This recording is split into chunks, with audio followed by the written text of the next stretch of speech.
It's that time of year again. The crisp, cool weather, the smell of sweet desserts on the table, and thoughts of our loved ones coming together.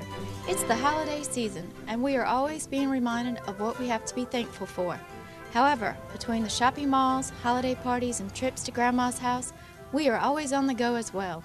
That's why Pitt County has teamed up with the North Carolina Highway Patrol to help make the holiday travel season a safe one, whether it be over the river and through the woods or just up the street.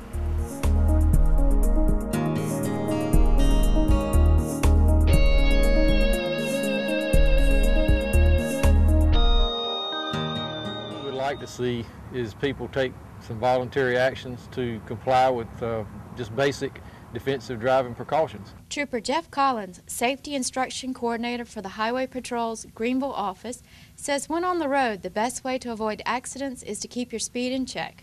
Speeding contributes to a number of collisions, and if people would just simply obey the speed limits.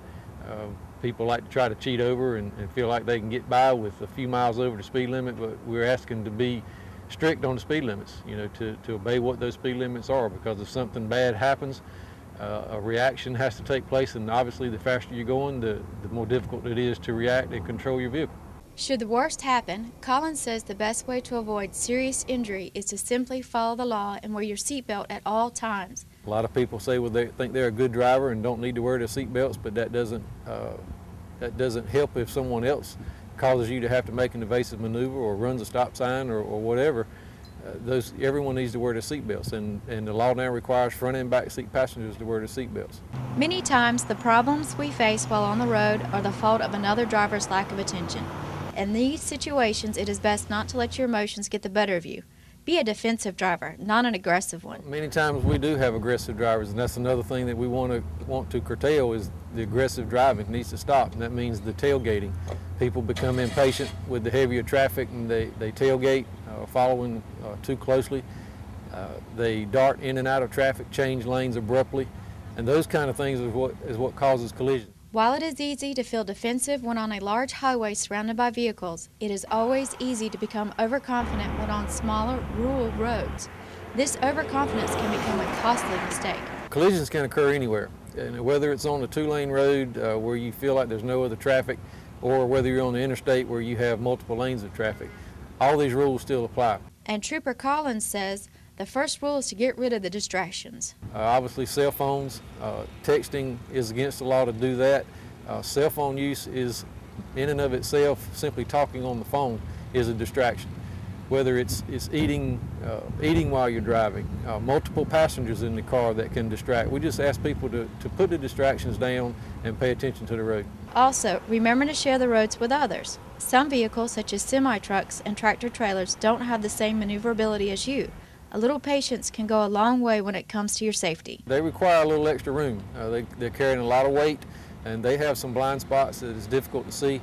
And again, the following too closely, the darting in and out, pulling out in front of those big rigs, cutting them off in traffic, it creates a problem. So again, the patience is big. Reducing your speed, creating a safe following distance behind cars.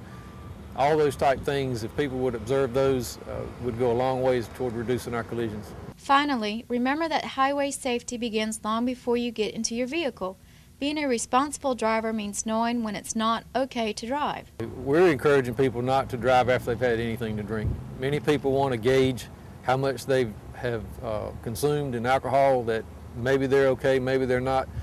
The simplest thing is if you drink, don't drive, and then you don't have to worry about it. Many times people misjudge, because one of the first things that is affected by drinking is judgment. So once the judgment goes, then everything else kind of falls downhill behind that. So if you're drinking, don't drive, plan ahead, have a designated driver, someone who can drive that's not been drinking, if you choose to drink over the holidays.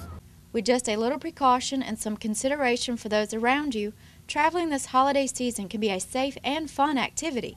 If you would like more information about holiday travel or have any questions about highway safety, please visit the North Carolina Highway Patrol website at www.ncshp.org.